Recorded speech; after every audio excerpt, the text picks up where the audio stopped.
पिछले वीडियो में हम प्रकाश का अपवर्तन एवं अपवर्तन के नियम पढ़े थे। आज हम स्नेल के नियम देखेंगे। स्नेल का नियम, स्नेल का नियम अपवर्तन का द्वितीय नियम है।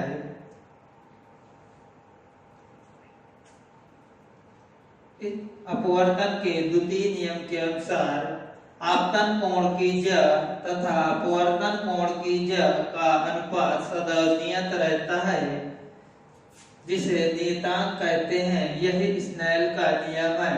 आपतन कोण की ज तथा अपवर्तन कोण की ज का अनुपात नियत होता है, जिसे नियतांक कहते हैं। यही स्नेल का नियम है।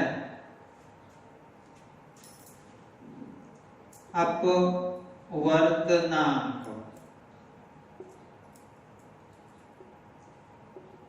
प्रत्येक माध्यम के लिए अर्थात अलग अलग माध्यम के लिए अपवर्तनांक का मान अलग अलग होता है, अलग अलग होता है। आपतन कोण की ज तथा अपवर्तन कोण की ज का अनुपात सदैव नियत होता है, जिसे अपवर्तनांक कहते हैं। अर्थात अपवर्तनांक को n से प्रदर्शित करते हैं। n बराबर sin i बटे sin r। किसी माध्यम का अपवर्तनांक उसी माध्यम के लिए समान होता है। माध्यम बदलने पर अपवर्तनांक का मान बदल जाता है। अब अपवर्तनांक के प्रकार में आते हैं। अपवर्तनांक दो प्रकार के होते हैं, सापेक्ष अपवर्तनांक और निरपेक्ष अपवर्तनांक।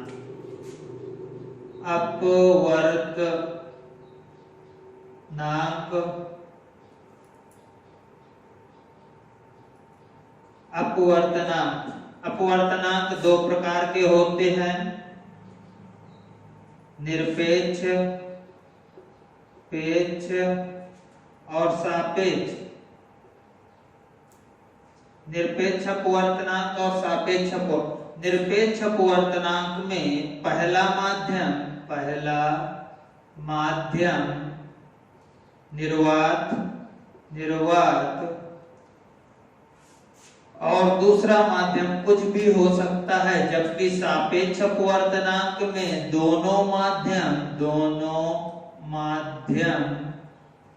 उपस्थित होते हैं। निरपेक्ष अपवर्तनांक में पहला माध्यम निर्वात होता है, दूसरा माध्यम कुछ भी हो सकता है।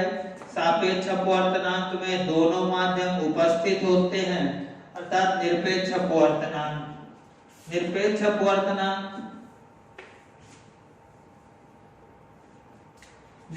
अपवर्तनांक में प्रकाश किरण निर्वात से आएगी, निर्वात,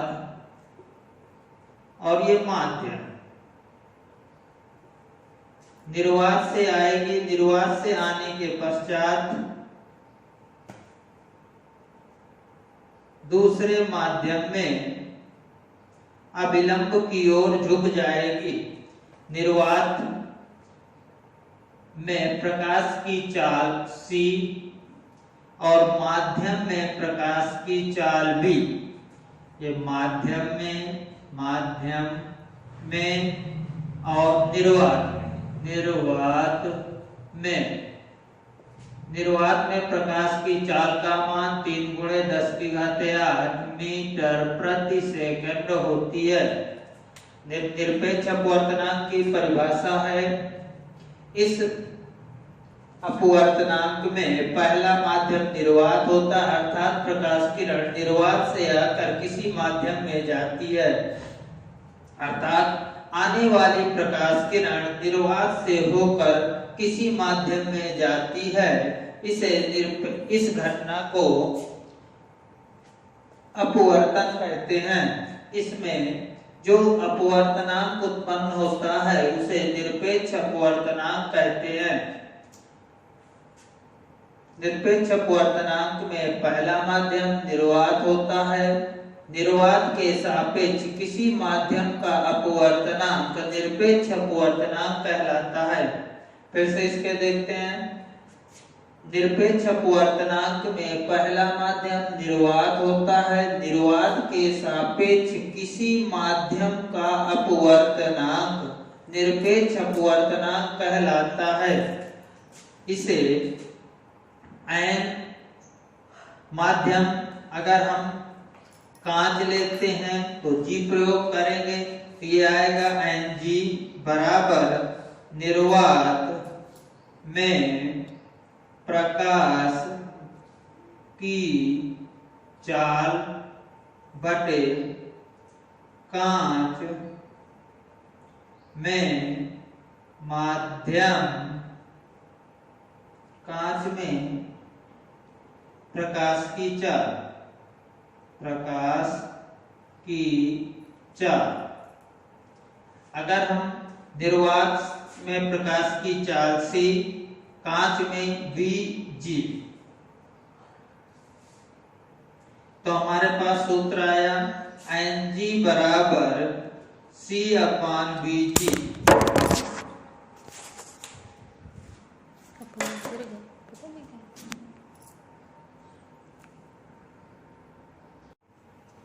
निरपेक्ष अपवर्तनांक के पश्चात सापेक्ष अपवर्तनांक।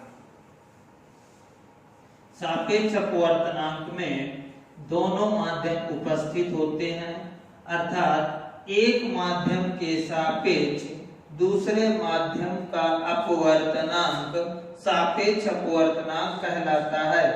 अर्थात एक माध्यम के सापेक्ष दूसरे माध्यम का अपवर्तनांक सापेक्ष अपवर्तनांक कहलाता है।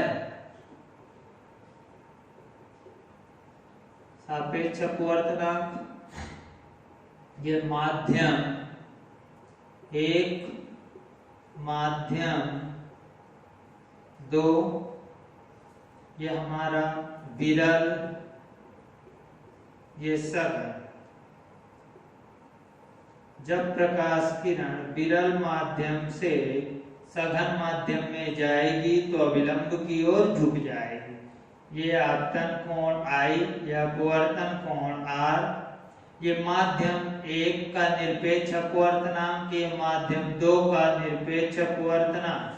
हम सापेक्ष अपवर्तनांक में चल रहे हैं। जब प्रकाश किरण एक माध्यम से दूसरे माध्यम में जाती है तो सापेक्ष अपवर्तनांक उत्पन्न होता है। अर्थात एक माध्यम के सापेक्ष दूसरे माध्यम का अपवर्तनांक सापेक्ष अपवर्तनांक कहलाता है।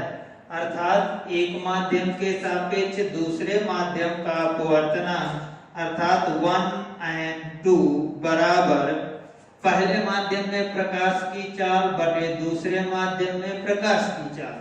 अर्थात पहले माध्यम में प्रकाश की चाल V1, दूसरे माध्यम में प्रकाश की चाल V2। सापेक्ष अपवर्तनांक की परिभाषा है एक माध्यम के सापेक्ष दूसरे माध्यम का अपवर्तनांक सापेक्ष अपवर्तनांक कहलाता है। अगर हम माध्यम एक की जगह वायु ले लें, वायु, और सघन माध्यम की जगह हम ले लें कांच, तो हमारे पास वायु के लिए A एयर आएगा और G ग्लास है कांच के लिए। तो हमारे पास सापेक्ष अपवर्तनांक के सूत्र बनेंगे ANG बराबर B। तो माध्यम में प्रकाश की चाल वायु में प्रकाश की चाल बटे कांच, तो हमारे पास आ जाएगा BA/BG। ये हमारे पास सापेक्ष अपवर्तनांक का सूत्र। अपवर्तनांक का कोई भी मात्रक नहीं होता, क्योंकि अपवर्तनांक समान राशियों का अनुपात होता है। यदि हम वेग में लेते हैं तो वेग में अनुपात समान होगा, जिस कारण मात्रक नहीं होगा। यदि हम निरपेक्ष अपवर्तनांक में लेते हैं तो भी माध्यम नहीं होगा, क्योंकि अपवर्तनांक का मात्रक नहीं होता, क्योंकि यह एक प्रकार के अनुपात है नियत राशि। अब हम चलते हैं क्रांतिक कोण, पूर्ण आंतरिक परावर्तन, क्रांतिक कोण तथा पूर्ण आंतरिक परावर्तन। सबसे पहले हम क्रांतिक कोण, क्रांतिक कोण और पूर्ण आंतरिक परावर्तन, क्रांतिक कोण और पूर्ण आंतरिक परावर्तन। क्रांतिक कोण समझने के लिए हमें सर्वप्रथम अपवर्तनांक अर्थात माध्यमों में विचलन को समझना होगा, जो हम पिछले वीडियो में देख चुके हैं। क्रांतिक कोण, पूर्ण आंतरिक परावर्तन, इनमें पहला माध्यम सघन लिया जाता है। इसमें पहला माध्यम सघन लिया जाता है। यह हमारा सघन माध्यम है, यह हमारा विरल है, ये भी हमारे पास सघन है, ये विरल, सघन, विरल। हम यहाँ पर अनुपातिक अध्ययन करेंगे। जब प्रकाश किरण एक माध्यम से दूसरे माध्यम में जाती है तो वह अपने मार्ग से विचलित हो जाती है। यह विचलन दो प्रकार से बताया गया था। जब प्रकाश किरण सघन माध्यम से विरल माध्यम में जाती है तो अपवर्तन के पश्चात प्रकाश किरण अभिलंब से दूर हट जाती है। यह है हमारा अभिलंब, ये अभिलंब है, ये भी अभिलंब है। जब अभिलंब से दूर हटेगी तो ये जाएगी प्रकाश किरण। ये आपतन कोण I है, ये अपवर्तन कोण R। यदि आपतन कोण का मान बढ़ाया जाए, ये हमने आपतन कोण का मान बढ़ा दिया। जब हमने आपतन कोण का मान बढ़ाया तो अपवर्तन कोण का मान बढ़कर अर्थात R का मान बढ़कर 90 अंश हो जाता है, 90 अंश हो जाता है। ये हमारा कितने अंश हो जाता है? 90 अंश। ये हमारे पास आई। तो ऐसी घटना को क्रांतिक कोण कहते हैं। क्या कहते हैं? क्रांतिक कोण। ये हमारा अपवर्तन का चित्र है, अपवर्तन। यह हमारा क्रांतिक कोण। यदि आपतन कोण का मान और बढ़ाएं, जब आपतन कोण का मान बढ़ाएंगे तो अपवर्तन कोण का मान और बढ़ेगा, अर्थात अपवर्तन कोण का मान 90 से अधिक हो जाएगा तो प्रकाश किरण अपने ही, जब हम आपतन कोण का मान बढ़ाते हैं तो अपवर्तन कोण का मान बढ़कर 90 अंश से अधिक हो जाता है तो प्रकाश किरण उसी माध्यम में वापस लौट जाती है। इस घटना को पूर्ण आंतरिक परावर्तन कहते हैं।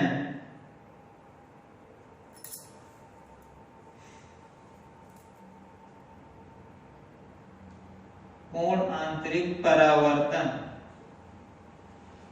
यह हमारे पास 3 चित्र हैं। पहला है जब प्रकाश किरण सघन माध्यम से विरल माध्यम में जाती है तो अभिलंब से दूर हट जाती है। एक स्थिति ऐसी आती है कि आपतन कोण का मान बढ़ाने पर अपवर्तन कोण का मान बढ़कर 90 अंश हो जाता है या समकोण हो जाता है। तो इस स्थिति में आपतन कोण को क्रांतिक कोण कहते हैं। क्रांतिक कोण को C से प्रदर्शित करते हैं। जब हम आपतन कोण का मान क्रांतिक कोण से अधिक करते हैं, इससे अधिक किया जाता है अर्थात क्रांतिक कोण से अधिक करते हैं तो प्रकाश किरण उसी माध्यम में परावर्तित हो जाती है, जिसे पूर्ण आंतरिक परावर्तन कहते हैं। अब आते हैं हम क्रांतिक कोण। क्रांतिक कोण जब प्रकाश किरण सघन माध्यम से विरल माध्यम में जाती है तो वह अविलंब से दूर हट जाती है। एक स्थिति ऐसी आती है कि आपतन कोण का मान बढ़ाने पर अपवर्तन कोण का मान बढ़कर 90 अंश हो जाता है। तो आपतन कोण को क्रांतिक कोण कहते हैं। क्रांतिक कोण को C से प्रदर्शित करते हैं। पूर्णांतरिक परावर्तन में आते जब आपतन कोण का मान I is greater than C, जब आपतन कोण का मान क्रांतिक कोण से अधिक कर दिया जाता है तो प्रकाश किरण अपवर्तन के पश्चात उसी माध्यम में परावर्तित हो जाती है, जिसे पूर्ण आंतरिक परावर्तन कहते हैं। क्रांतिक कोण को C से प्रदर्शित करते हैं।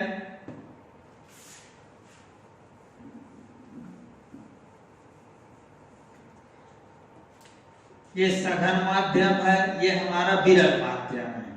सघन माध्यम में हम चलते हैं। सघन माध्यम को हमने कांच ले लिया, इसको हमने वायु ले लिया, तो GnA बराबर sin I बटे sin R। स्नेल के नियम से या अपवर्तन के द्वितीय नियम से यह हमारे पास सघन माध्यम से विरल माध्यम GnA बराबर sin I का मान C हो गया। C R का मान कितने अंश हो जाता है? 90 अंश।